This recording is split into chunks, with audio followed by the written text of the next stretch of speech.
The farmer who refused to give up. In the quiet village of Umokpora lived a farmer named Motsi Okorik, a man whose hands told the story of many seasons, some generous, most unforgiving. He was neither the strongest nor the richest among the farmers, but he had something many of them lost along the way. He had hope. The first time Okorik tried to plant cassava on his newly inherited land, the rains betrayed him. The clouds gathered every afternoon as if to promise water, yet they held their tears until it was too late. The soil cracked, the leaves curled, and the stems bent as if bowing goodbye. People murmured in the village square. Maybe farming is not his calling. Okorik heard them, but he kept quiet.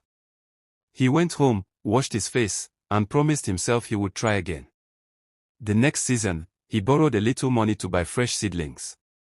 His wife, Eudora, looked at him with worry in her eyes. "Are you sure?" she asked. "If I stop now, everything ends," he replied. This time, the rains came, but too heavily. The farm flooded, carrying away his hard work. Neighbors pitied him. "Okorik is unlucky," they said. And maybe they were right. But luck was never what kept him going. The third year broke him. His yams rotted in the ground after a strange disease spread through the farms in the village.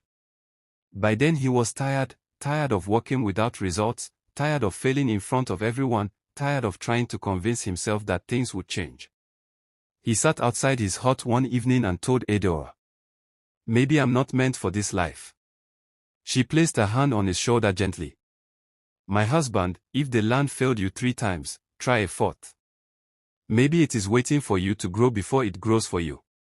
Those words settled in his heart like seed in rich soil. Determined, Okorik decided to do things differently. He walked to the next village where an old retired farm instructor lived. The man taught him new planting methods, how to select healthier cuttings, how to prepare ridges that could survive floods, and how to treat infected soil. For the first time, Okorik felt like he was learning with direction, not just repeating old habits. When the 4th planting season came, Okorik worked harder than ever. He woke before dawn, cared for every ridge, protected the plants from pests, and monitored the soil like a man watching over his future. And slowly, very slowly, the miracle began. Tender green shoots pushed through the soil. The leaves spread wide and healthy. The rains came on time, not too little, not too much. The sun kissed the land gently. By harvest season, Okorik's farm stood like a dream brought to life. People passing by stopped to admire it. Is this the same land that failed him? Look at how everything is flourishing. His harvest that year was so bountiful that traders from far towns came to buy from him. He paid his debts, expanded his farm, and even built a bigger house for his family.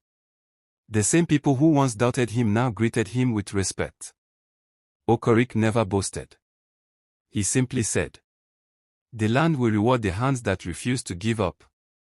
Years later, when young farmers asked him how he succeeded, he always smiled and told them, "Failure is not a stop sign. It is a signpost that redirects you to a better road. I did not make it because I was strong.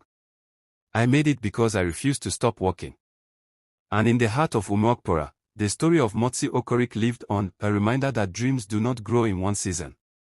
Sometimes, you plant hope today, water it tomorrow, and wait for years.